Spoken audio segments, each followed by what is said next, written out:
कार्यक्रम के पुण्यार्जक हैं Jain trailer services India private limited, Jain crane services private limited, Sudha Sagar road lines, Kuntilal ji Sohni Devi Gadiya, Ramesh Kumar Sunita Gadiya, Naresh Kumar Dimple Gadiya, Ishant Deepika Gadiya, Priyansh Sonali Deepesh Gadiya, Nasirabad Rajasthan, Gandhidham.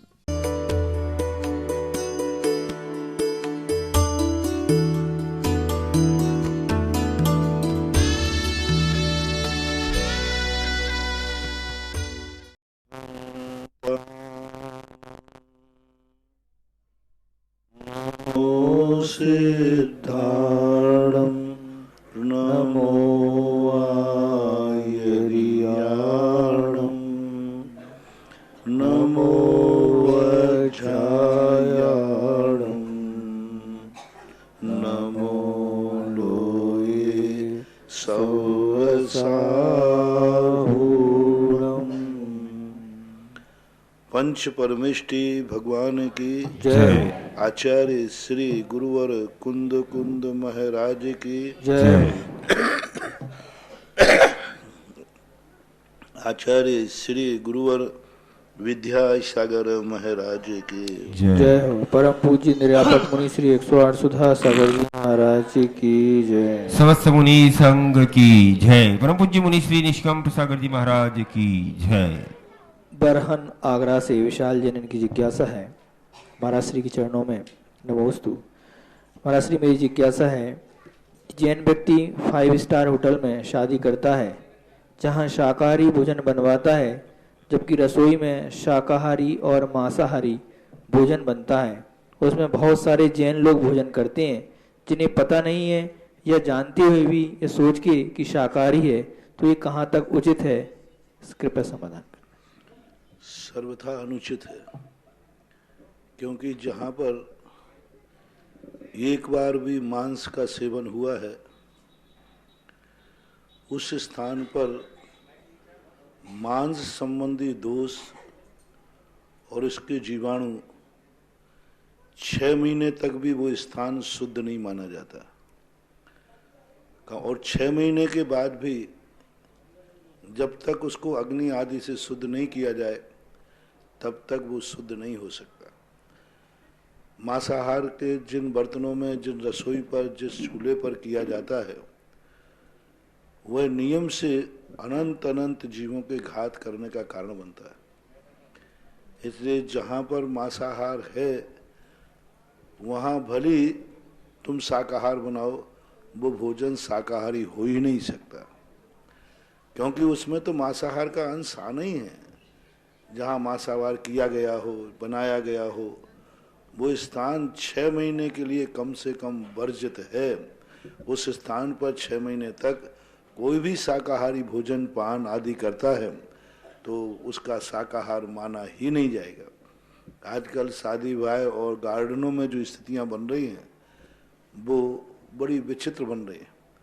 मेरा तो अमीर लोगों से कहना है, कृपया करके कम से कम, यदि तुम नहीं आ सकते हो इसमें चक्रवर्ती विवाह में, तो कम से कम उन्हीं गार्डनों को बुक कराओ, उन्हीं होटलों को बुक कराओ जिसमें कभी भी मांसाहार नहीं होता है। ऐसी होटलें और गार्डन भी हैं जहां पर कोई मांसाहार को नहीं दिया जाता। तो कम से कम ये तो पूछ लिया जाए कि कभी आपके यहाँ किसी मांसाहारी के लिए गार्डन तो नहीं दिया गया, कभी मांसाहारी के लिए यह होटल तो नहीं दिया गया। ऐसे स्थानों पर ही शाकाहारी यदि अपना कार्य करता है तो ठीक है, अन्यथा वो मात्र एक पाखंड है, एक बहाना है, बराबर वो दोष का भागीदार ही है। मुंबई से विजय जैन की जिज्ञासा है महाराज श्री के चरणों में नमोस्तु। महाराज श्री, केसर और लौंग का अभिषेक पूजन आदि में बहुत प्रयोग किया जाता है। केसर पुष्प के मादा अंग को और लौंग पुष्प की कलियों को परागण से पहले ही तोड़कर और नष्ट करके बनाए जाते हैं, जिससे पौधे के वंश निर्मित होने में रुकावट होती है। तो क्या ये वंश हिंसा होने से धर्म हेतु अशुभ नहीं है? कृपया समाधान।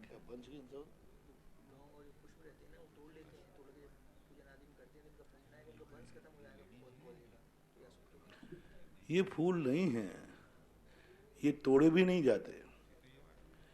केसर आदि जो है ये अपने आप में झरती है। ये हार श्रृंगार के फूल भी ये तोड़ने से कभी भी फूल नहीं बनते। जो गिर जाते हैं, गिरने के बाद फूल प्रयोग में नहीं किया जाता, वो डंठल, हाँ, और डंठल जो होता है वो किया जाता है। इससे फल को कोई बाधा नहीं है, ना तो केसर से है और ना श्रृंगार के जो फूल कहते हैं उसे हैं। फूल जो अपने आप पक जाता है, पकने के बाद जो गिरता है उसी से ही हार श्रृंगार का केसर बनती है या केसर से बनती है। फूल की जो ऊपर की पाखुड़ी वो तो सफ़ेद होती है, वे तो अपने आप, क्योंकि इसको मैंने एक दो स्थानों पर देखा, हाँ पीछे ही लगे, तो वो तो गिरते हैं पूरा बिछ जाता है, पूरा ऐसा सामने आके। और लौंग जो है ये अपने आप में फूल भी है और फल भी है। लौंग फूल नहीं है। लौंग के ऊपर जो एक डिब्बा होता है ना ऊपर, उस डिब्बे को यदि आप थोड़ा सा तोड़ो तो उसके अंदर बीज निकलता है। यानी पकी हुई लौंग जो है यह फूल नहीं है, ये फल ही है। लेकिन उसको फूल का आकृति होने से उसको लोग फूल के रूप में ठोने के ऊपर पुष्प के स्थान पर लौंग को भी स्थापित कर देते हैं। लेकिन कोई भी व्यक्ति पुष्पांजलि छिपेद के स्थान पर आज तक कोई लौंग को क्षेपण नहीं करता। यदि लौंग पुष्प होती तो जब बार बार पुष्पांजलि क्षेपण किया जाता है वहाँ पर पुष्प की स्थापना में लौंग को नहीं क्षेपण किया जाता है। लेकिन जब अपन ठोने पे स्थापित करते हैं वहाँ पुष्प की स्थापना करने का कोई प्रावधान नहीं है। लौंग भी कर सकते हैं, सुपारी आदि भी कर सकते हैं, कोई भी स्थापना कर सकते हैं। इसलिए लौंग फूल नहीं है, फूल के साथ उसके साथ फल है। इसलिए योनि सचेत होकर के वंश को नाश करने वाली परंपरा का दोष ना तो केसर में है, ना हार श्रृंगार में है और ना लवंग में है। अहमदाबाद से सोनल आशीष जैन की जिज्ञासा है। महाराज श्री जी के चरणों में नमोस्तु। महाराज जी, माता जी या मुनि महाराज जी की समाधि यदि शाम के समय होती है तो क्या पूरी रात को रखना उचित है या नहीं? यदि उनके दाह संस्कार के लिए कोई खाली मैदान या आसपास ना हो, बहुत दूर हो, तो क्या किसी वाहन में ले जाकर उनका अंतिम संस्कार कर सकते हैं क्या? कृपया समाधान। पहली बात तो रात्रि में यदि कोई संस्कार हो जाता है तो मजबूरी है, रात्रि में तो ले जाना ही जा सकता। पूज्यवर शिवकोटि महाराज ने भगवती आराधना के अंदर ये लिखा, यदि अंधेरा हो जाने के बाद किसी की समाधि होती है तो उनके दाएं पैर के अंगूठे में एक चीरा लगा दिया जाता है। क्योंकि रात्रि में साधु संतों का विशेष श्रद्धा का विषय होने से कोई व्यंतर आदि देव उस मुर्दे से खिलवाड़ कर सकता है, उस मुर्दे को उठा करके नचा सकता है, बहुत सारा तांडव नृत्य कर सकता है। इसलिए यदि खंडित कर दिया जाए पैर को तो खंडित शरीर के अंदर देव की कोई भी आत्मा उसको फिर प्रवेश नहीं कर सकती, उसको स्वीकार नहीं कर सकती। ऐसा तो इसलिए रात्रि में रखने का प्रावधान तो है प्रातः काल का। अब रही बात उसकी कि उसके लिए दूर यदि है तो वाहन से ले जाना कदापि उचित नहीं है, क्योंकि जिंदगी में उनके वाहन का त्याग था, तो अब क्यों मरने के बाद उनके शरीर को वाहन शादी से ले जाने की बात सोचते हो? अब रही बात दूर की उपास की, तो इन संबंध में हमारे शास्त्रों में कोई चर्चा नहीं है। हमारे शास्त्रों में तो इतना ही है, जब हम लोग जंगल में रहा करते थे तब 8 मुनि, 10 मुनि, 48 मुनि तक होते हैं, वो अपने हाथ से उनको उठा करके घनघोर जंगल में जाकर के शिला पर लिटा के आ जाते थे और जानवर आदि उनके शरीर का भक्षण कर लेते थे। जलाने की परंपरा, साधुओं के शरीर की परंपरा जब से चली, जब से हम लोग आप लोगों के बीच में रहने लगे, जब लोग हम जंगलों में थे तब उसकी परंपरा मात घनघोर जंगल में लिटाने की परंपरा थी। आज भी ये परंपरा पारसियों में है। पारसी के यहाँ मुर्दे को जलाते नहीं हैं। पारसी लोग क्या करते हैं, मुर्दे को एक कुआं बनाते हैं और कुएं में लटका देते हैं, जानवर आदि उसका भक्षण कर लेते। यही परंपरा जैन धर्म में मुनियों के संबंध में थी, आप गृहस्थों के संबंध में नहीं थी। गृहस्थों के संबंध में तो जलाने की जो परंपरा है, पुराने शास्त्रों में भी, हरिवंश पुराण में और पद्म पुराण में रावण की अर्थी की तैयारी की गई। रावण का इधर शव जल रहा था, उधर अनंतवीर्य महाराज का आना हुआ। इधर द्वारका के सौरीपुर बटेश्वर के अंदर भी चिताओं का उल्लेख मिला। तो इससे सिद्ध है कि गृहस्थों की जलाने की परंपरा तो रही है, लेकिन मुनियों के लिए रही नहीं। लेकिन मुनि चूंकि अब आपके बीच में रहने लगे, आज हम जंगलों में जंगल ही नहीं बचे और वहाँ तक उनको ले जाना संभव ही नहीं है, इसलिए गृहस्थों के हवाले किया जाता है। तो गृहस्थ अब जिस तरीके से करे, मेरा मानना तो यही है कि उचित नहीं है उनकी डेड बॉडी को कहीं ज़्यादा दूर ले जाना। क्यों ले जाना चाहते हो आप दूर? क्योंकि आप उनका स्मारक बनाना चाहते ऐसा? क्यों आप उनको ले जाना? उसका यदि आपको ऐसा ही करना है तो आप दाह संस्कार तो कहीं भी करा दीजिए, उसके बाद उनके जो फूल आदि हड्डी आदि बचे उनको एक मटके में भर करके जहां आप स्मारक बनाना चाहते हो, फिर भली आप गाड़ी से ले जा करके और वहां उनको स्थापित करके दूसरे स्मृति वहीं बने जहां पर उनका संस्कार हुआ है। ऐसा नहीं, स्मृति हम कहीं भी बना सकते हैं, लेकिन गाड़ी आदि से ले जाना ये मुनि पद के, मुनि भेष की मर्यादा के खिलाफ है, उचित नहीं है। क्योंकि मुनियों की लेट करके नहीं ले जाते, मुनि के शरीर पर कफन नहीं डलता, मरने के बाद भी कफन नहीं डाल सकते आप, तो बैठ करके ले जाने की परंपरा है, तो वो ही परंपरा रहना चाहिए, वाहन का प्रयोग नहीं करना चाहिए।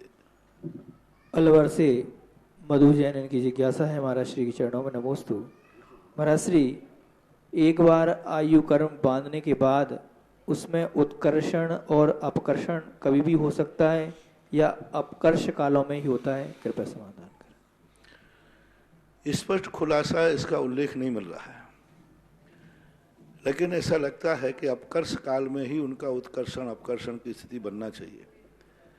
क्योंकि यह इस बात का उल्लेख मिला कि जिस समय आयु का बंद हो जाता है उस जीव का फिर अकाल मरण नहीं होता। वो जितनी आयु उसकी शेष बची है, भुज्यमान आयु ही आगे की आबादा काल बन जाता है। ये तो आगम में उल्लेख मिल गया कि आयु बंद होने के बाद उसका अकाल मरण नहीं होगा, लेकिन आयु बंद में उत्कर्षण अपकर्षण कब होता है इसका कोई विशेष उल्लेख स्पष्ट रूप से देखने में नहीं आ रहा है कि पॉइंट का जितने अपकर्षण उन्हीं में होगा अथवा बीच में भी होगा, इसका स्पष्ट उल्लेख अभी देखने में नहीं आ रहा है। महाराज श्री, जिनवाणी चैनल, सुधा कलश चैनल, महावीरा चैनल और पारस चैनल, ये सभी भाइयों की तरफ से महाराज जी एक जिज्ञासा आपके चरणों में आई है। ये पूछना चाह रहे हैं महाराज श्री कि आज 14 फरवरी का दिन है और आज के दिन हमारे 40 जवान शहीद हुए पुलवामा में, तो महाराज श्री हम उन लोगों को और सारे लोग, पूरे सारे देश के लोग उनको कैसे श्रद्धांजलि दे सकते हैं? कृपया समाधान करें। शहीदों के लिए तो जितनी भी उनको आशीर्वाद दिया जाए, जितनी ही उनकी प्रशंसा की जाए, बहुत कम होता है। सभी शास्त्रकारों ने इनको देश रक्षक को, देश शहीद की बड़ी प्रशंसा की। आज उन्होंने देश की रक्षा के लिए, आज यदि ये शहीदों की परंपरा खत्म हो जाती तो आज अपना धर्म ही नहीं बचता। आज इतनी सारी जो स्थितियां बिगड़ रही हैं, कौन मौत के, कोई लोग कहेंगे वो तो आजीविका के लिए जाते हैं। अरे कौन 2 रोटी के लिए मौत में जाना चाहता है? और वो जान रहे हैं कि किसी भी समय मेरी मौत हो सकती है, सामने मौत दिख रही है, फिर भी उनके होश नहीं उड़ते हैं, फिर भी वे सामना करते हैं। तो 40 लोगों का आज के दिन हुआ था और आज शायद कोई दूसरा डे भी है, वैलेंटाइन डे भी देखो कैसा दिन है। आज एक प्यार, एक स्नेह, वात्सल्य का दिन था और उन्होंने भी सही वैलेंटाइन डे बनाया कि उनको अपने देश से प्यार था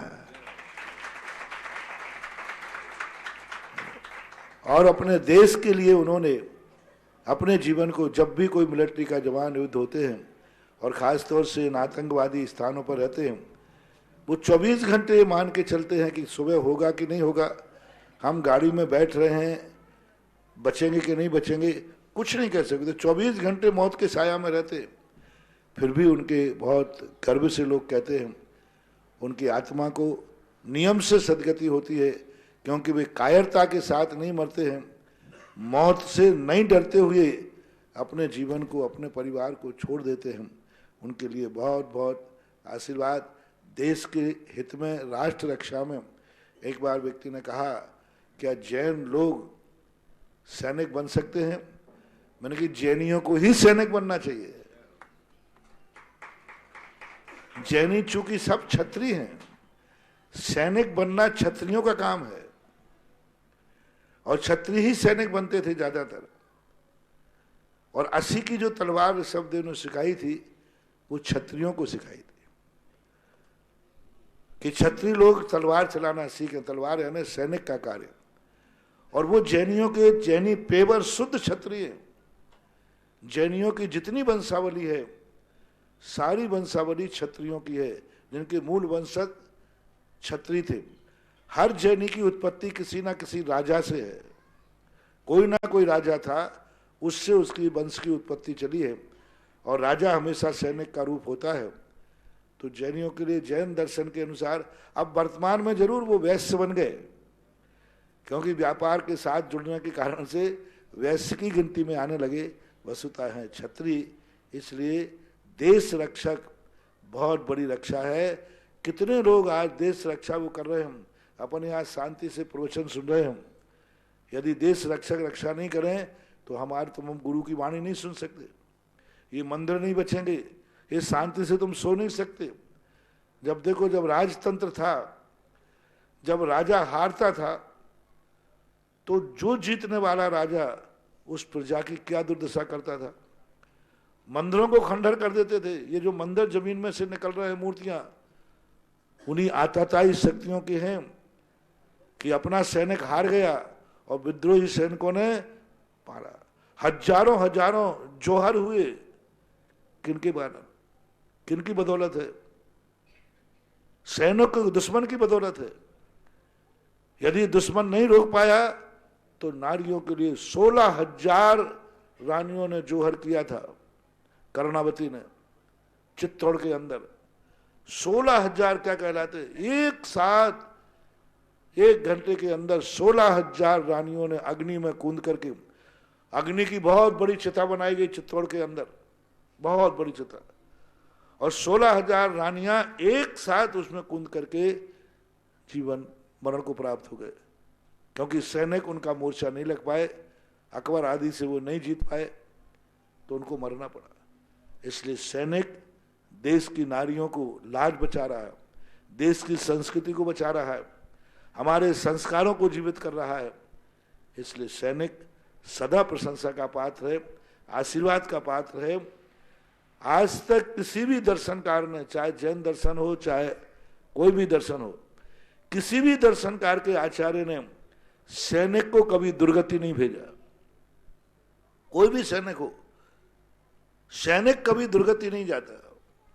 और देखो, दिन भर मारने का भाव करता है, दिन भर मारने का परिणाम आता है, दिन भर 24 घंटे उसके मारने और मरने के भाव होते, मरने का भी और मारने का दोनों के भाव उनके रहते हैं।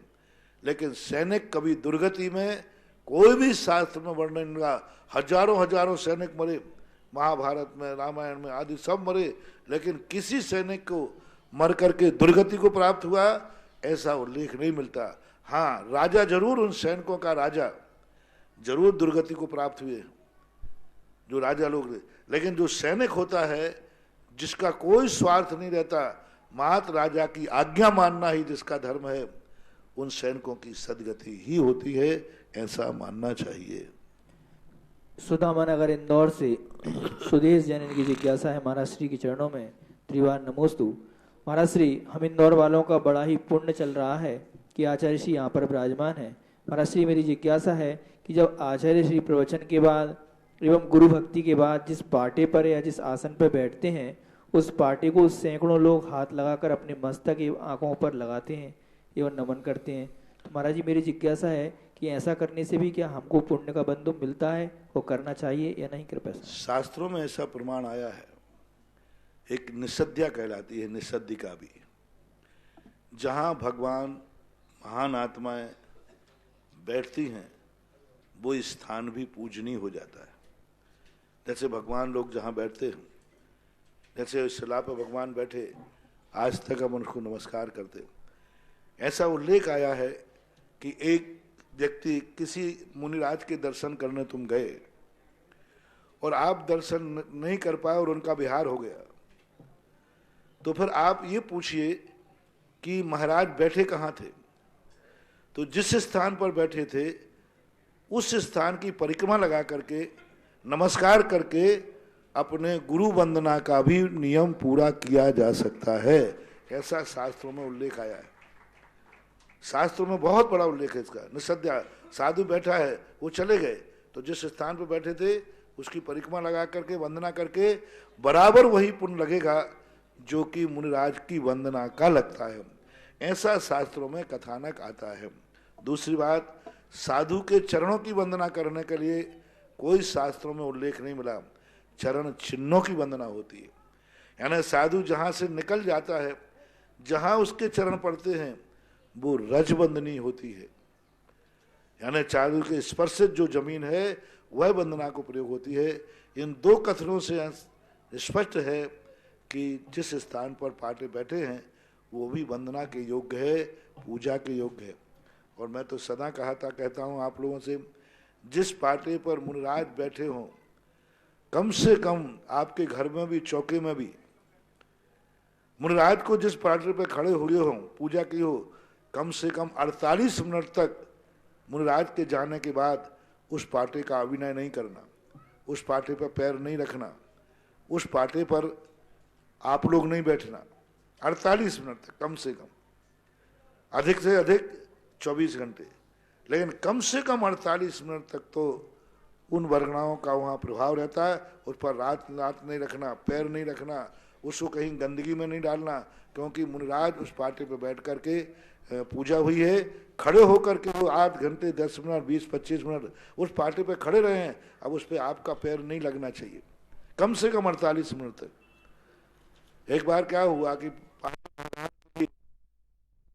महाराज उच्चासन विराजी, तो वो हिल रहा था, तो एक पंडित जी थे, उन्होंने उस पैर को पैर से हिला के देखा, महाराज लौट आए।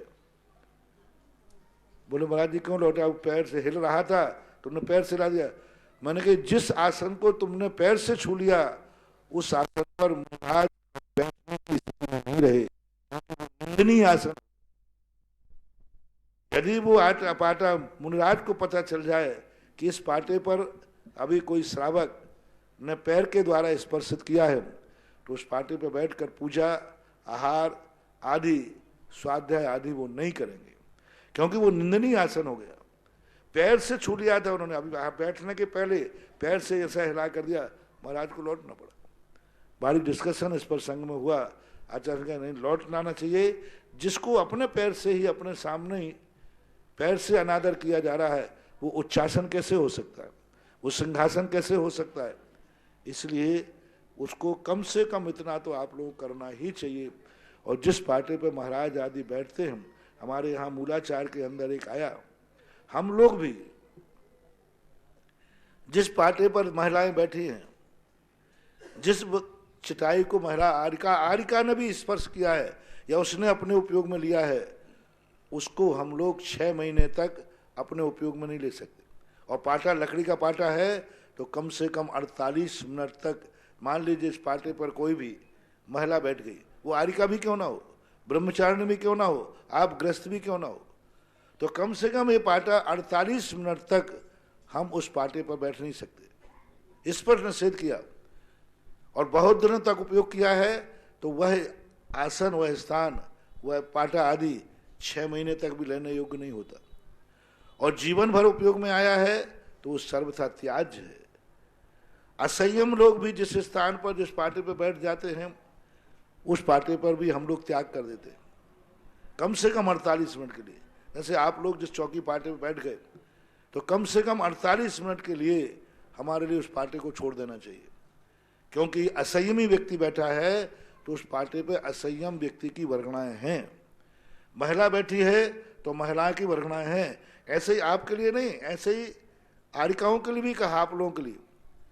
यदि मुनिराज के द्वारा सेवित पाटा है बैठने का तो आरिका भी 48 मिनट तक उस पाटे को अपने उपयोग में नहीं लेगी, ब्रह्मचारिणी अपने उपयोग में नहीं लेगी। तो इस प्रकार की जो वर्गणाएं हैं, इन वर्गणाओं का आदान प्रदान पड़ता है, बराबर इसका अच्छा प्रभाव भी है, बुरा भी प्रभाव भी है। तो ऐसा यदि छूते हैं तो आगम सम्मत है, कोई बाधा नहीं है।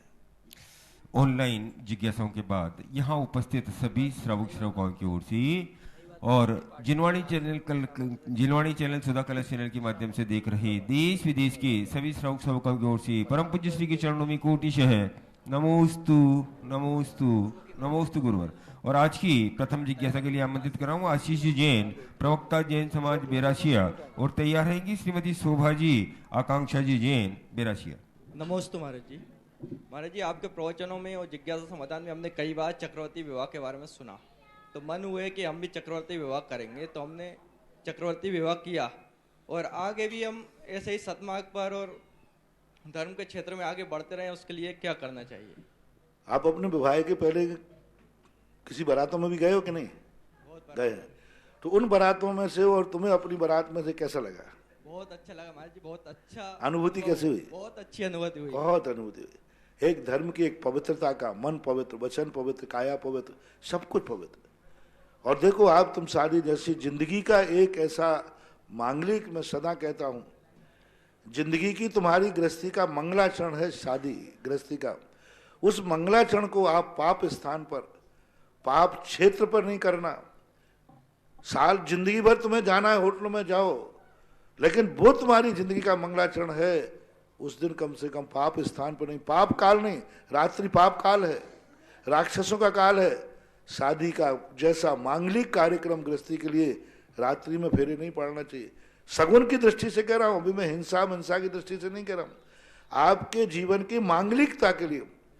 यानी इतना बड़ा तुम मंगलाचरण कर रहे हो, वो भी रात्रि में कर रहे हो, तो तुम्हारा विनाश तो वैसे ही निश्चित है। इतना बड़ा मंगलाचरण कर रहे हो, किसी होटलों में, गार्डनों में कर रहे हो, जहां पर सब कुछ अपावन है, जो देखोगे वो अपावन, जो सुनोगे वो अपावन, जमीन सब कुछ अपावन है।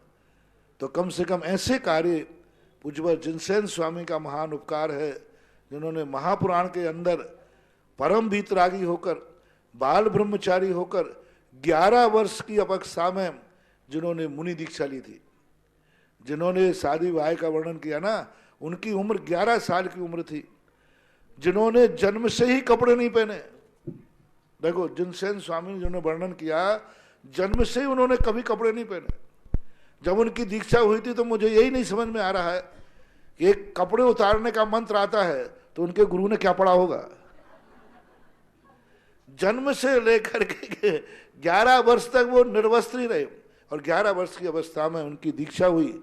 ऐसे महाराज ने गृहस्थों के संबंध में कितनी बड़ी बात की। यदि तुम्हें गृहस्थी स्वीकार करना ही है तो मना ही नहीं की उन्होंने। वो चाहते तो मना कर सकते थे, अपने जैसे सबको बनाते कि गृहस्थी में मत फंसो। उन्होंने कहा कोई बात नहीं, यदि गृहस्थी में जाना ही है तो कम से कम सगुन करो। ये गृहस्थी तुम्हारे जीवन में अमंगल नहीं बने, दोनों के बीच में एक दूसरे के प्रति कोई निगेटिव परिणाम नहीं बने, और उसके बीच में भगवान को साक्षी रखो। और उन्होंने सबसे पहले उल्लेख किया कि विवाह जैसा कार्य भगवान की मूर्ति के समक्ष ही करना चाहिए। और ये विवाह चक्रवर्ती लोग भी करते हैं, इसलिए मैंने इसका नाम चक्रवर्ती विवाह रखा। जितने लोग, मुझे खुशी है कि मैंने जो प्रोडक्शन निकाला बाजार में खूब पसंद आ रहा है। नहीं तो ये बच्चे बच्चियां कहेंगे महाराज जी वही तो जिंदगी का पहला दिन था मौज मस्ती का, वही आपने छीन लिया। नहीं, दोनों बच्चे बच्चियां दोनों बड़े खुश होते हैं और दूसरों को प्रेरणा देते हैं। और खुशी तो इस बात की है कि जो भी चक्रवर्ती विवाह में शामिल होता देखने के लिए, वो भी कहने एक बार कह ही देता है विवाह होना चाहिए तो ऐसा ही होना चाहिए। तो सबको अच्छा लग रहा है। भगवान करे सारे जितने जैनी हैं गृहस्थ में प्रवेश करें तो कम से कम मंगल और सगुन के साथ करें। तुमने जो सगुन किया है इसके लिए मेरा आशीर्वाद। तुम्हारी यह गृहस्थी सदा सदा मंगल रूप रहे, शुभ रूप रहे। आशीर्वाद। श्रीमती शोभाजी आकांक्षा जी जैन और उसके बाद बंधुओं आज हमारे बीच में विराजमान हैं अखिल भारतवर्षीय दिगंबर जैन तीर्थ क्षेत्र कमेटी के कार्याध्यक्ष और महामंत्री श्री राजेंद्र के गोदा साहब और तीर्थोदय तीर्थ गोलाकोट के अध्यक्ष श्रीमान एस के जैन साहब सेवानिवृत्त IPS। तो इसके बाद मैं आपको बुलाना चाहूंगा। पहले जिज्ञासा करेंगी। महाराज श्री के चरणों में नमोस्तु। महाराज श्री, भगवान की प्रतिमा के पाषाण का कलर अलग अलग होने का क्या महत्व है? क्या? भगवान की प्रतिमा के पाषाण का कलर अलग अलग होने का क्या महत्व है? कलर का तो कोई महत्व नहीं। भगवान ओरिजिनल ही कलर में थे। क्या करें? 2 गोरे 2 सांवरे 2 हरिया 2 लाल 16 कंचन वर्ण है 2400। अब उनके ओरिजिनल कलर हैं। जब कलर पैथी की तरफ जाते हैं, क्योंकि कलरों का भी एक बड़ा प्रभाव पड़ता है, तो फिर उस कलर के साथ में भगवान का यदि ओरिजिनल कलर और मिल जाता है तो एक प्रकार का उसका लक्षण तो होता है। जैसे मंगल का जो ग्रह होता है, जिनको मांगलिक होता है, मंगल होता है, उनका मंगल का जो कलर होता है मूंगा होता है। अब मूंगा कलर में कोई जरूरी नहीं है, लेकिन काकताली न्याय से 2 भगवानों के बासपुज भगवान और पद्मपुर भगवान का रंग लाल मिल गया तो वो सोने में सुहागा हो गया, क्योंकि वो उस कलर का भी ग्रह का भी कलर है और वही उनका मंगल उनका ग्रह पड़ गया। तो इस अपेक्षा से निमित्त बनता तो है, कलर का फर्क तो पड़ता है, लेकिन वो कलरों के साथ ही सब कुछ नहीं है, क्योंकि हमारी मूर्तियाँ नाना कलरों में भी मिलती हैं। महाराज ये जिज्ञासा, जो कुछ लोग पूजन करते करते शांति धारा करने चले जाते हैं, ये कहाँ तक उचित है? देखो, बीच में तो नहीं जाना चाहिए। या तो थोड़ा जल्दी करो तो पहले पूरी पूजा कर लो, और या फिर बाद में जाओ। छोड़ के ठोने को जाना, स्थापना करके स्थापना को छोड़ना नहीं चाहिए। हाँ, यदि बैठे बैठे आप बैठे हैं और सामने शांति धारा हो रही है तो उस स्थान को छोड़े बिना भी यदि आप शांति धारा का सम्मान करते हैं या उसके देखते हैं, लेकिन स्थापना के बाद उस स्थान को छोड़ के नहीं जाना चाहिए। श्रीमान R.K. जैन साहब और S.K. जैन साहब जिज्ञासा करें उससे पूर्व कुछ सोच रहे हैं। लेकिन कई लोग क्या होते हैं, स्थापना कर लेते हैं। जैसे कई महिलाएं क्या करती हैं, जहां नहीं बैठना चाहिए वहीं बैठ जाती हैं स्थापना जल्दी करके। वो लोग कहते हैं यहाँ से उठो, बोले साहब मैंने स्थापना कर ली। ऐसी उद्दंड लोगों की स्थापना उठा देना चाहिए।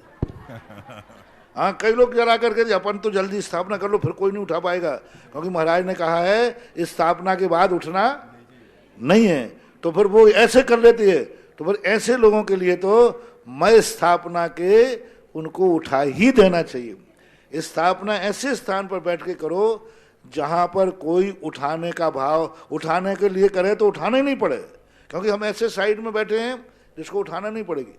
इसलिए भगवान की स्थापना बहुत महत्वपूर्ण विषय से करना चाहिए। भगवान की स्थापना करते समय सोचना चाहिए कि बीच पूजा में कहीं मुझे उठना तो नहीं पड़ेगा, कोई कमेटी के यहाँ कार्यक्रम तो नहीं है, कोई यहाँ अभिषेक पूजन का कार्यक्रम तो नहीं है, कोई शांति धारा को लोग तो नहीं आ रहे हैं, कोई अभी शुद्ध वस्त्र पहनने वाले तो नहीं आ रहे हैं। ये सोचना चाहिए, कहीं कोई मुझे उठाने के तो नहीं कहेगा, ये सोच के स्थापना करना चाहिए। यहाँ मैं देखता हूँ गर्भालय के अंदर, अब मालूम है कि कमेटी का निर्णय है कि जिस समय अभिषेक होगा उस समय बोली लेने वाले वहाँ जाएंगे। कुछ महिलाएं गांव की पहले से, फिर बाद साहब मैंने स्थापना कर ली है। एक बार मैंने कहा उठा दो इसकी स्थापना। मैंने कहा आपको मालूम था कि नहीं कि यहाँ पर अभी शांति धारा होगी? बोले मालूम था। मैंने शुद्ध वस्त्र वाले आएंगे? बोले मालूम था। तो फिर क्यों बैठे हो? स्थापना करने के पहले ये विचार कर लो कि यह स्थान मेरी पूजा के बीच में किसी दूसरे कार्य काम में तो नहीं आएगा, तब स्थापना करना चाहिए।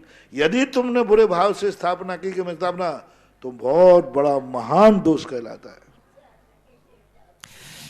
आर के जैन साहब और एस के जैन साहब जिज्ञासा रखें, उससे पूर्व बंधुओं एक कुछ सूचनाएं मैं आपको दे रहा हूं।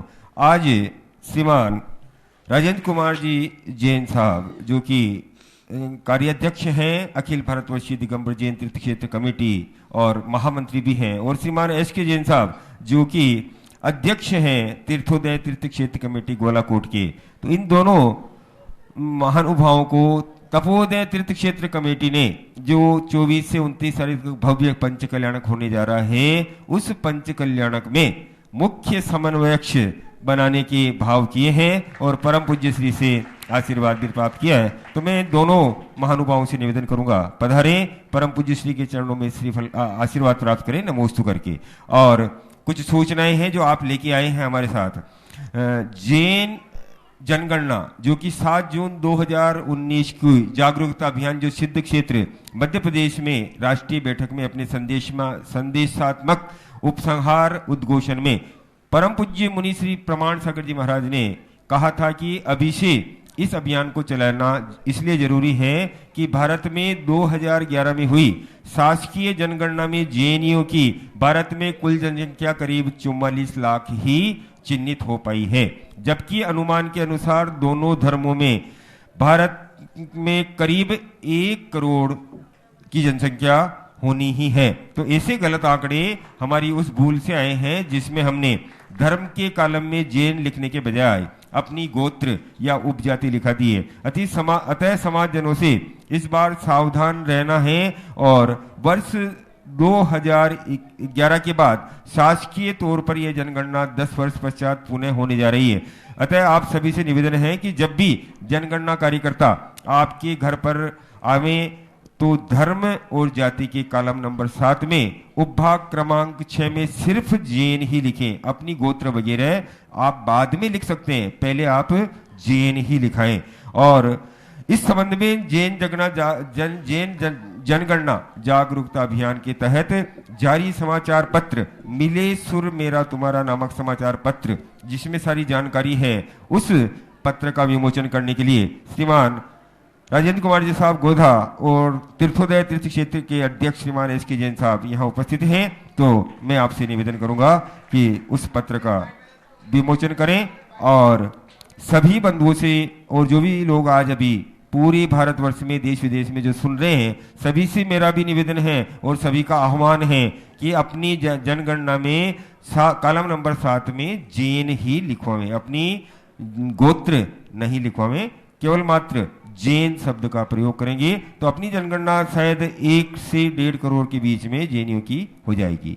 तो आप आज पत्रिका विमोचन करते हुए और अब मैं श्रीमान राजेंद्र कुमार साहब से निवेदन करूंगा अपनी जिज्ञासा रखेंगे और उसके बाद एस के जैन साहब अपनी जिज्ञासा रखेंगे।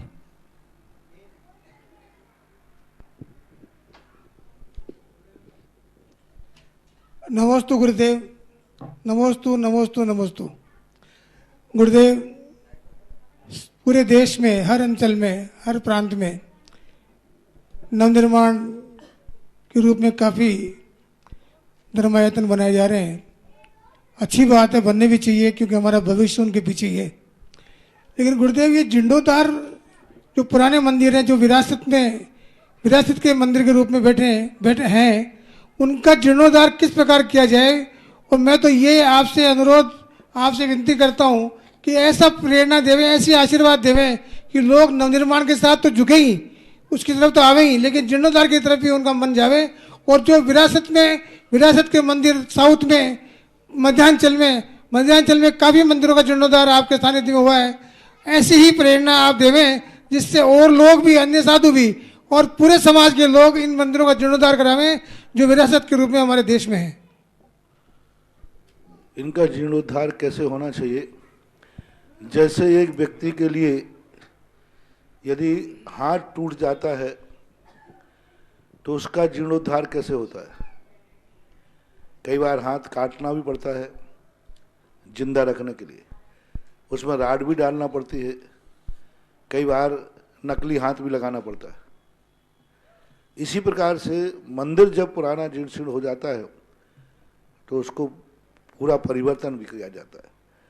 जैसे कभी किसी की किडनी खराब हो गई तो ट्रांसफर तो होती है कि नहीं, ट्रांसप्लांट पूरा नया लगाई जाती है, दूसरे की लगाई जाती है। तो यदि मंदिरों के जीर्णोद्धार समय समय पर नहीं होंगे तो फिर वह संस्कृति जीवित नहीं रहेगी। और कई बार अति जर्जरित होने से, क्योंकि हर चीज बदलती रहती है, कितने पुराने खंडर होकर जंगलों में पड़े हैं, तो उनको कई बार उनके स्थान पर नवीनीकरण भी किया जाता है, नवीनीकरण भी किया जाता है, नवीन स्थापना की जाती है। जैसे कुंडलपुर का देख लीजिए, कितना जर्जरित मंदिर एक छोटा सा था, और आज वह मंदिर पुनः उसको नवीनीकरण करके हजारों साल के लिए जीवित कर दिया गया, जैसे सुप्रीम कोर्ट ने भी मान्यता दी।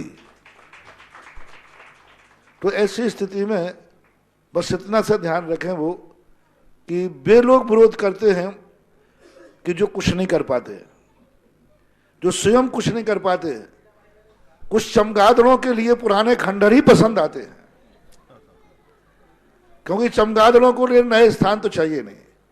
इसलिए बहुत सारे स्थानों को अपन को बहुत जीर्णोद्धार करके बचाना चाहिए। और स्वयं जीर्णोद्धार करके दिखाओ ना, दूसरे जीर्णोद्धारों की आलोचना करने की अपेक्षा। इधर जैनी के मंदिर का जीर्णोद्धार करेगा तो विरोध करेंगे, और दूसरा जैन मंदिर पर कब्जा कर ले उसका कोई चिंता नहीं है। कितने मंदिर कब्जे में चलेगा, कितने मंदिर, उनसे नहीं करते। महातकला वो इसलिए करते हैं कि एक व्यक्ति ने, मैंने कहा कि भाई एक बार मेरे पास बोले, महाराज जी सब कुछ ठीक है लेकिन इसमें मेरे लिए कहीं पूछा नहीं गया, इसलिए मेरा विरोध है। वो ही कार्य उनके द्वारा या उनके भक्तों के द्वारा होता है, मंदिर का पूरा नाज उनके द्वारा होता है, उसका कोई विरोध नहीं होता, कभी चर्चा भी नहीं होती, क्योंकि वो उनके भक्तों द्वारा किया गया। इसी राजस्थान में एक नगर में बहुत पुराना मंदिर को पूरा हटाया गया, तो जो आचार्य श्री हम लोगों के विरोध करने वाले थे उनको मैंने कहलवाया, फोटो भेजे, उन्होंने छूपुट भी नहीं किया, क्योंकि वो उनके ब्याई जी थे, उनके रिश्तेदार थे, जो उसके अध्यक्ष थे। तो आज पक्षपातपूर्ण ना तो समर्थन ना विरोध, सब कुछ गलत हो रहा है। अरे कोई जैनी और जैन आचार्य साधु कर रहे हैं, नियम से वो कुछ ना कुछ अच्छा सोच के ही कर रहे हैं। नवीकरण का बराबर होना चाहिए, शास्त्र सम्मत है, शास्त्रों के द्वारा है, हर चीज का नवीनीकरण होना ही बहुत बड़े विकासवाद का कारण है। अब लेकिन विरोध करने वालों का तो कोई, उनसे तो कुछ होना नहीं, उनसे तो कुछ होना नहीं।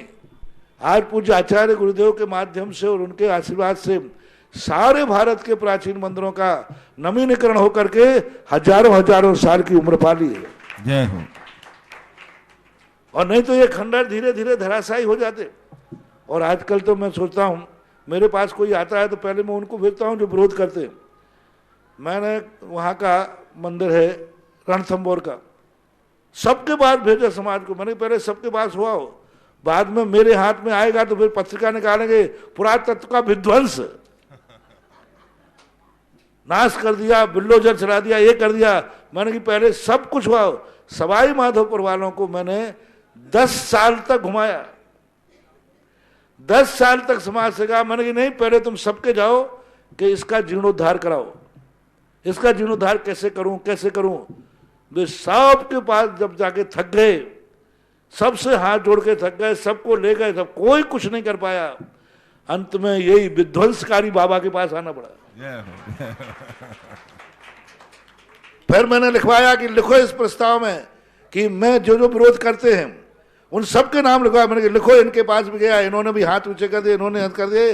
अंत में महाराज के पास गया और आज वो रणथंबोर जो धराशायी होने वाला था, जो भारत के किसी पुरातत्ववेत्ताओं ने जो पुरातत्व की चर्चा करते हैं उन्होंने कोई भी एक कील भी वहां पर सुरक्षित नहीं की, आज वो मंदिर पूर्णतः हजारों सालों के लिए सुरक्षित करवा के आया। और सुरक्षित ही नहीं किया, आज वो महातिशय क्षेत्र हो गया जहां सालों में अर्घ्य भी नहीं चढ़ता था। आज वहां पुजारी से नहीं, प्रतिदिन सैकड़ों बच्चों जाकर अभिषेक और शांति धारा विधान हो रहा है। तो आज हमें, हमारे पूर्वजों ने ये मंदिर पुरातत्व के लिए नहीं बनाए थे, दर्शन पूजा के लिए बनाए थे। दर्शन और पूजा की व्यवस्था के लिए बनाए थे। यदि दर्शन पूजा ही उनमें खंडित हो जाए तो हम क्या करेंगे इन सब चीज़ों की रक्षा के लिए? तो अपना धर्म के अनुसार देखना चाहिए, इसलिए मंदिरों का बराबर कार्य होना चाहिए और जो ऐसा करते हैं इन चमगादड़ों की चिंता नहीं करना चाहिए। श्रीमान HK जैन साहब। परम पूज्य गुरुदेव के चरणों में त्रिबार नमोस्तु नमोस्तु नमोस्तु। गुरुदेव, जब हम वितराग भगवान के मंदिर में दर्शन करने के लिए जाते हैं, अभी क्या था, बहुत दिन से मेरा पता नहीं 1-2 महीने में कोई व्हाट्सएप नहीं चलता, बहुत दिन से व्हाट्सएप बंद थे। अब आज राजन जी ने खोल दिया, अब व्हाट्सएप कल से चालू हो जाएगा। और मैं चाहता हूं कि महीने 2 महीने में राजन जी को 1-8 प्रश्न ऐसा कर दिया करो, क्योंकि यदि मेरे विरोध में व्हाट्सएप नहीं चलती तो मुझे गैस बनने लग जाती है। क्योंकि आज तक मैंने जो ऊंचाइयां प्राप्त की हैं उन विरोधी व्हाट्सएपों के कारण की हैं। पत्रिकाओं ने हमारे विरोध में खूब पत्रिकाओं ने किताबें निकली, वारे वाह सुधा सागर, जिसके ऊपर किताबें लिखी जाती है, व्हाट्सएप चलते हैं। यानी लोग कहते हैं कोई हस्ती जरूर है जो इतनी बड़ी हस्ती है जो एक आवाज पर मंच से बोलती है और सारा भारत हिल जाता है। पहले मैं अपनी बात को कोई बहुत कमजोर मानता था, मैं बहुत अपने आप को मन की मैं तो छोटा सा महाराज हूँ, बड़े बड़े आचार्य हैं, मैं कुछ बोल देता था तो बड़ा उदासीन होता था, काय को बोलते, तुम्हारी कौन सुन रहा है। लेकिन जब मैंने बोला, जब भी मैंने कोई एक वाक्य बोला, दुनिया कुछ भी बोल रही है उसका कोई कुछ नहीं छापता, लेकिन मैं एक वाक्य बोलूं, सारे दुनिया में कोई कलकत्ता से, कोई लखनऊ से, कोई बंबई से, कोई दिल्ली से, कोई इंदौर से, कोई बॉम्बे से, कोई दक्षिण से, कोई महाराष्ट्र से, कहीं ना कहीं से तुरंत बाहर से चल रहा है, अरे मैंने कही सुधा सागर की वाणी में दम है, बारे सुधा सागर। मतलब सबको एक डर है कि इस मंच से जो घोषणा हो जाती है वो भारत उसको प्रमाणिक मान लेता है, इसलिए बौखला जाते। यदि इनको ये मालूम हो जाए, कहने तो महाराज ने क्या फर्क पड़ता है, कौन सुनता है उनकी, तो कोई विरोध नहीं करेगा। एक ही शब्द है, अरे कौन सुनता है, कितने बोलने दो महाराज को, कौन सुनता है उनकी बात को, कौन मानता है, उस व्यक्ति का कभी विरोध नहीं होता। लेकिन उन विरोधियों को मालूम है कि यहां से जो बोला गया है वो पूरा भारत मान लेगा, इसलिए वे बौखला के विरोध करते हैं। निंदक तू ना मरिए रे, हर 2-3 महीने में गुदाजी एक आध शंका भेज दिया करो, जिससे कम से कम तुम्हारे भक्तों के द्वारा तो व्हाट्सएप कम चलते हैं, हमारे दुश्मनों के जरूर चलते हैं। और एक साधु है जिसको भारत का हर जैन नागरिक जागता है कि सुधा सागर नाम का कोई साधु है। मैं गया नहीं जहां, दक्षिण मुझे जानता है, दक्षिण मुझे जानता है, दक्षिण के लोग मुझे जानते, महाराज जानता है, सब जानता है। किनकी बदौलत? आप लोगों की बदौलत नहीं, उन दुश्मनों की बदौलत है जिन्होंने मुझे विश्वविख्यात किया है। जी कैसा रखेंगे? नमस्ते गुरुदेव। गुरुदेव, जब हम वितराग भगवान का दर्शन करने के लिए मंदिर में जाते हैं तो हमारे परिणाम बड़े सरल हो जाते हैं, हमारे भाव निर्मल हो जाते हैं और बड़े आनंद की प्राप्ति होती है, सारा तनाव मुक्त हो जाता है। और जैसे ही हम मंदिर से बाहर निकलते हैं तो वापस से हम सांसारिक उलझनों में पड़ने के कारण हमारे भावों की जो शुद्धि अंदर होती है भगवान वितराग भगवान के समक्ष, वो धीरे धीरे वापस से मलिन होती जाती है। तो हम ऐसा क्या करें कि हमारे भावों का स्थिरीकरण करके उसको ज्यादा शुद्धता की ओर ले जाए? जैन साहब, आज का जमाना यूज एंड थ्रू वाला है। लोग मंदिरों को भी यूज एंड थ्रू थोड़ा सा मन बना, क्योंकि आजकल लोग शाश्वत धर्म मान के मंदिर नहीं आते, थोड़ा बोरियंग मिटाने के लिए कि चलो थोड़ा परिवर्तन, क्योंकि आज का युग परिवर्तन में आनंद मान रहा है और यह धर्म नहीं। उदाहरण मैं देता हूं कि एक कश्मीर का विद्यार्थी पढ़ने वाला गर्मी की छुट्टी में बंबई जा रहा था और बंबई वाला एक विद्यार्थी कश्मीर जा रहा था छुट्टी मनाने। तो दोनों स्टेशन पे मिले। तो कश्मीर भाई कहाँ से आ रहे हो? कश्मीर से। बोले बोर हो गया, साल भर कश्मीर में बर्फ, ठंडा ठंडा, कुछ नहीं सब बेकार है। कहाँ जा रहे हैं? मुंबई में। बोले समुद्र है, बढ़िया चीज है, और बंबई तो बंबई है। बोले साहब मैं बंबई से आ रहा हूँ। बोले क्यों?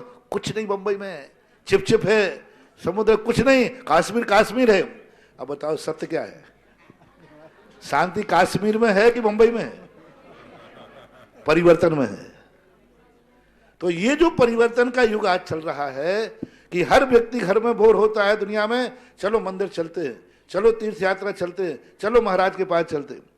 और यहां रहने के बाद सोचता है अब यहां कब तक रहेंगे, चलो अपन पुनः स्थान पर चलते हैं। तो ये परिवर्तन की जो शांति की हवा आज चल रही है, उस कारण से ऐसा होता है कि आज व्यक्ति अपनी थोड़ी सी बोरियत या अपनी परेशानी या अपनी विपत्ति को मिटाने के लिए धर्म को यूज कर रहा है। आज मंदिर जैसे डॉक्टर की अस्पताल में व्यक्ति जाता है तो जाता है, बहुत जरूर जाता है, बहुत तेजी से जाता है, लेकिन वहां से जल्दी बाहर निकलने का भाव करता है। तो आज मंदिर, गुरु, मंत्र एक व्यक्ति की समस्या का समाधान बन गए हैं, एक रोगी की दवाई बन गए हैं, एक विपदा को दूर करने का साधन बन गया है। इसलिए वो जैसे उसकी समस्या समाधान होती है, उसको बाहर आने का भाव बनता है। और यदि इन समस्याओं के समाधान से हटकर यही मेरा सत स्वरूप है, यही मेरा शुद्ध स्वरूप है, इस मान करके यदि वो मंदिर को जाएगा कि मेरा भावी रूप यही है, वो गया है मंदिर इसलिए कि मेरी समस्या है जो भगवान के धन से दूर हो सकती, मेरे मन में अशांति है, भगवान के दर्शन करने से शांति मिल जाएगी, इसलिए वो गया है। और ये मान के जाए कि भगवान के पास में इसलिए जा रहा हूं, यही मेरा भावी रूप है, यही मुझे प्राप्त करना है और इसी के लिए मुझे जाना है, और ये मान करके दर्शन करने जाएगा तो मंदिर से निकलने के बाद भी उसकी दृष्टि में भगवान घूमेंगे, क्योंकि भगवान में अपना भविष्य देख के आया है।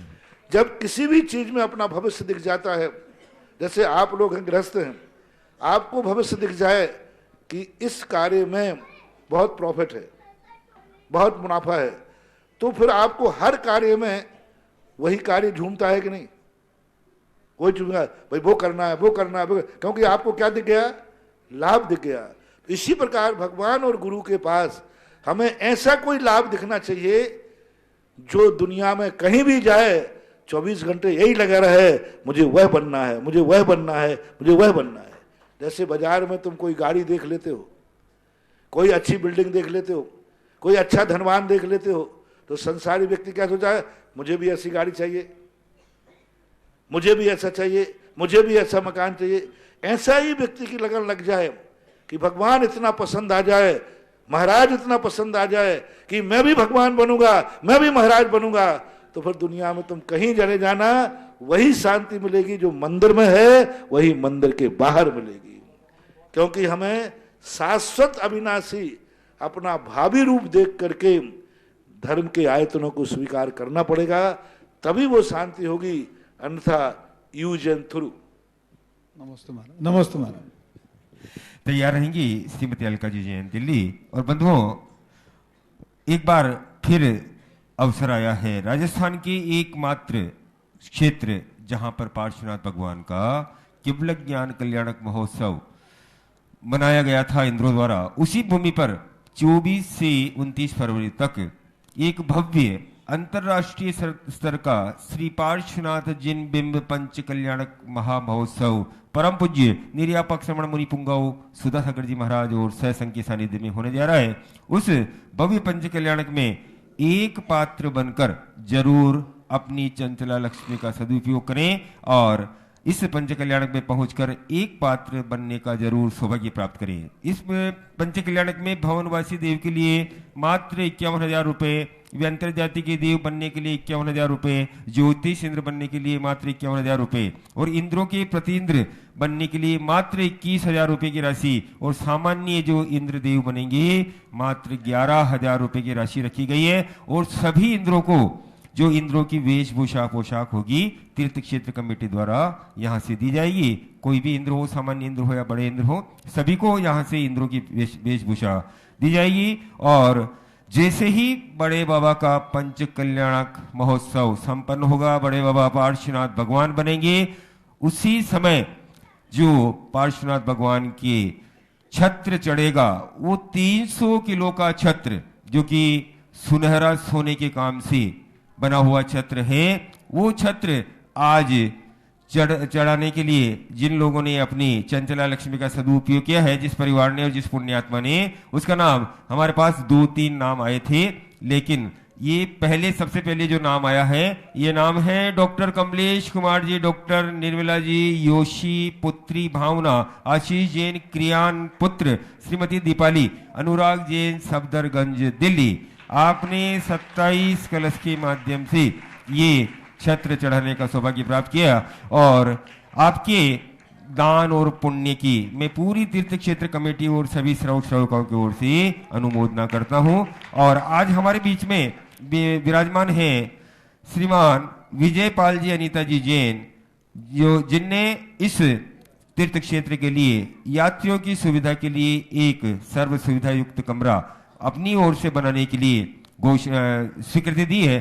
स्वर्गीय नहर सिंह जी, स्वर्गीय श्रीमती कैलाशवती जैन की पुण्य स्मृति में श्री विजय पाल जी जैन, अनीता जी जैन, पौत्र विनीत, नेहा अतिक्ष आध्या जैन दिल्ली। आइए आप भी यहाँ पधारें, परम पूज्य श्री से नमोस्तु करके आशीर्वाद प्राप्त करें। अगर यहाँ उपस्थित हैं तो पधारें और परम पूज्य श्री आशीर्वाद प्राप्त करें। जिज्ञासा रखेंगी?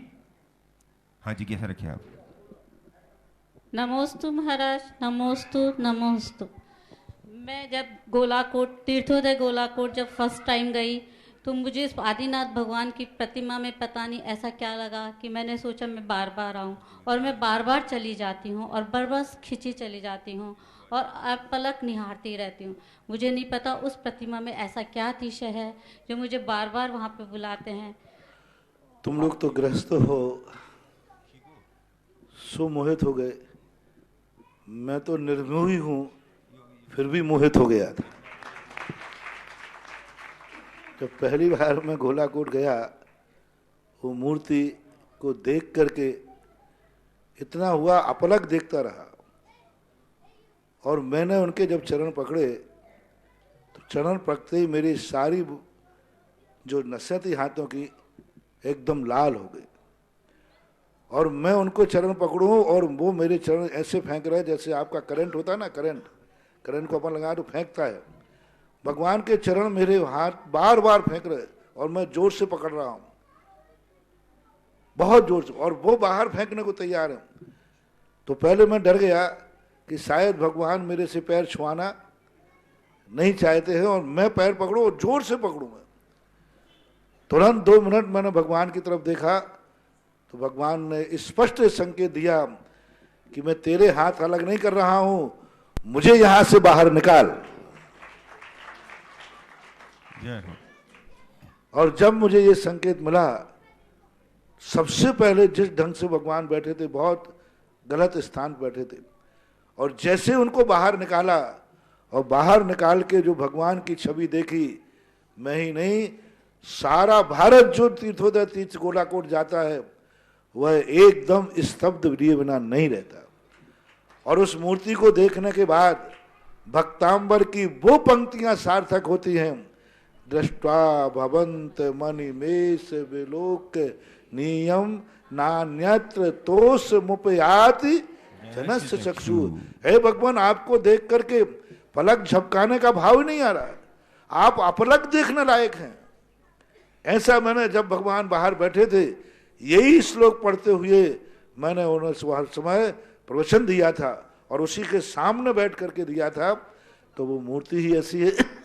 बहुत दुर्दिन देखे उसने, बहुत बुरे दिन देखे उसने, लेकिन पता नहीं वो दुर्दिन देखने के लिए शायद ऊपर से शांति बाबू को इसलिए भेजा हो यहाँ, नहीं तो कहाँ दिल्ली और कहाँ पुलिस ऑफिसर और कहाँ गोलाकोट जैसा एक स्थान। क्या नियोग संयोग है, नियम से आपका उस मूर्ति के साथ में और आदिनाथ के साथ में जरूर कोई ना कोई जन्मांतरों में कोई संबंध रहा है। पहले बताते वहां एक किला था, बहुत बड़ा किला, और उस किले के अंदर ये मंदिर था।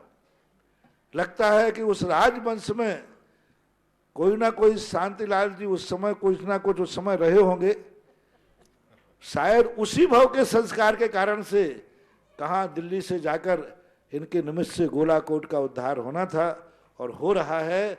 और मैं भी अपने आप को बहुत भाग्यशाली मानता हूँ कि भगवान को ऐसे स्थान से निकाल उच्चासन दिया। और उस समय भी मैंने उस समय की कैसेट शायद सुरक्षित हो एक एक चीज जो मैंने बोली थी आज वो सब गोलाकोट में सार्थक होते दिख रही है। आज उस मंदिर को बैठने को स्थान नहीं था और आज वहां ऐसे पाषाण निर्मित मंदिर बन रहा है जो क्षेत्र हजारों हजारों साल के लिए अपनी पुनः पूर्व की स्मृति को सुरक्षित करेगा। और इस स्थिति में बना करके सारे के लिए वो मूर्ति ही ऐसी है, सबसे ज्यादा अभी दूसरे नंबर पर है वो। पहले मैं सबसे एक नंबर पर अभी तक जितनी मूर्ति देखी मैंने सबसे ज्यादा एनर्जी देखी थी गोलाकोट के तीर्थोदय तीर्थ क्षेत्र के आदिनाथ भगवान में।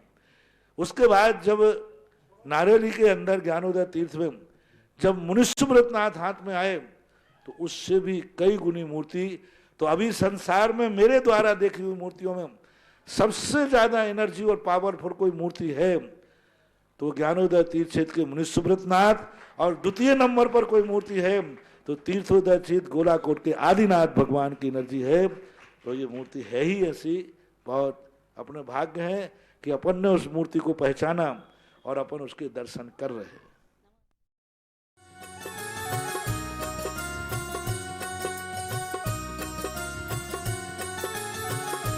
इस कार्यक्रम के पुण्यार्चक थे Jain trailer services India private limited, Jain crane services private limited, Sudha Sagar road lines, Kuntilal ji Sohni Devi Gadiya, Ramesh Kumar Sunita Gadiya, Naresh Kumar Dimple Gadiya, Ishant Deepika Gadiya, Priyansh Sonali Deepesh Gadiya, Nasirabad Rajasthan, Gandhidham.